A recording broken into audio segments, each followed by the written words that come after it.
is just an expression of our God-given freedom, kind of makes a mockery of the Holy Spirit, who cares for all of creation, and a dereliction of our duty as stewards of God's gift to us.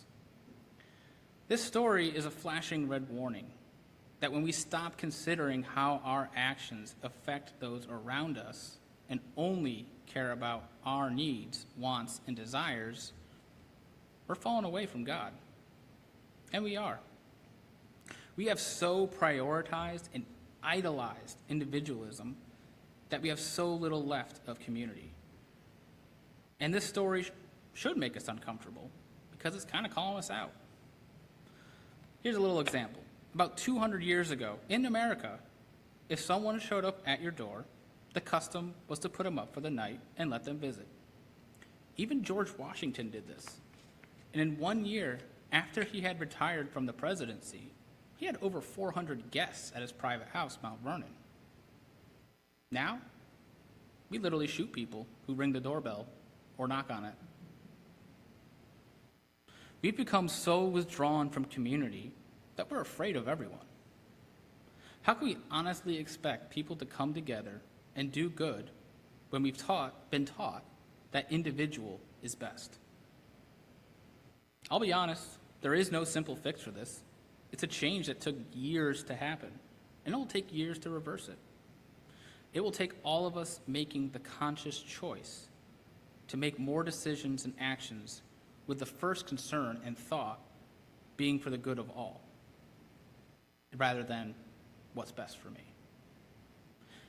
We must be wary and on guard against those who seek to entice us with promises to make us richer or better off without ever telling us what it will cost our neighbor.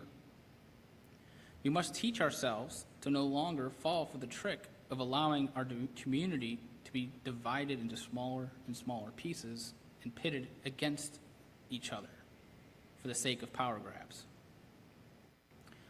A small window into this you can see in its 2020 survey by the American Family Survey gives us an idea of how far these divisions have gotten.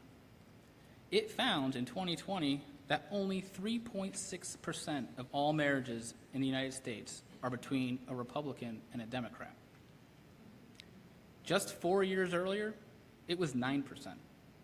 That's a 60% reduction in 4 years. And I bet none of you find that surprising. We're coming apart at the seams. The more we abandon community, the faster it's going to crumble, as we all give into the survivalist instinct. Well, no one else is sharing, so I won't either, right? Trying to reverse this trend is hard, and it will be hard work that will require sacrifice and trust. But that's how we're called to live. That is the ideal held up by the gospel. Rather than always thinking with the mindset of what's best for me and mine, we really need to be thinking about what's best for us and our community. This story today is icky, and it's uncomfortable, because it's kind of like us.